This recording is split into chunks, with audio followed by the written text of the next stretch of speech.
역류성 식도염의 정확한 원인과 증상은 위산이 많이 분비되는 경우 식도와 위에 관략근이 있는데, 이 관략근의 조임이 약해지게 되면 위산이 역류돼서 식도에까지 염증을 일으키게 되는 거예요.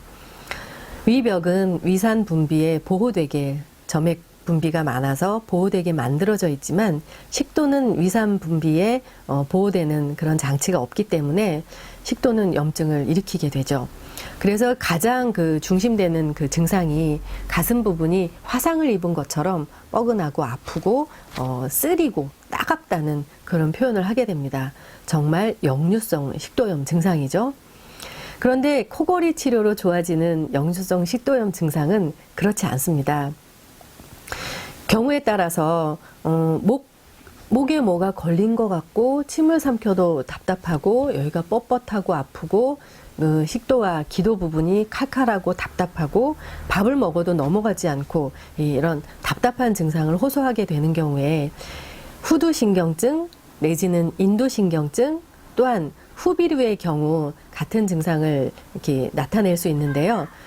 목젖 뒤에 뭐가 붙어 있는 것처럼 답답해서 꼭 뭐가 낀 것처럼 불편해서 침을 삼켜도 넘어가지 않고 항상 이런 소리를 내면서 그 답답함을 해결하는 경우, 또한 이 목 전체 부분이 뻣뻣하고 아프고 더 밑에 부분까지 뭔가 꽉 조이는 것 같고 불편해서 이제 병원에 가서 진찰을 하게 되면 역류성 식도염이라는 진단을 받게도 되고, 아까 말씀드린 대로 인두신경증, 후두신경증, 목가래, 후비루 이런 병명으로 진단을 받게 됩니다. 그런데 이런 모든 증상에 공통점이 있습니다. 그동안 알지 못했지만 입으로 숨을 쉬게 되는 경우 나타나는 증상들입니다.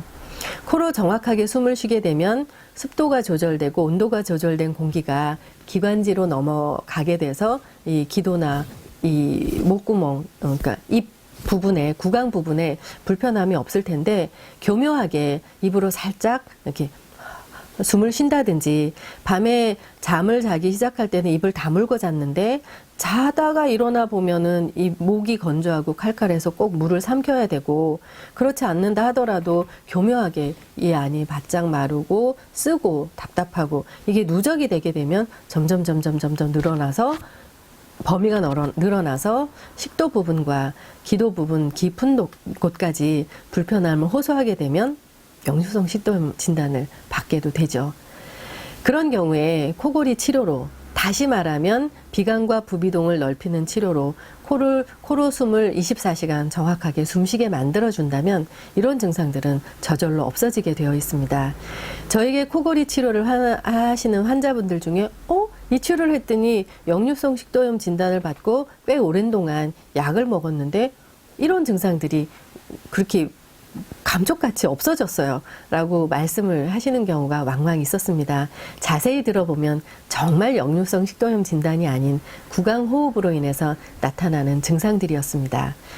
코골이 치료로 24시간 코로 분명하게 숨을 쉬게 되면 없어지는 그런 증상들이 많이 있답니다.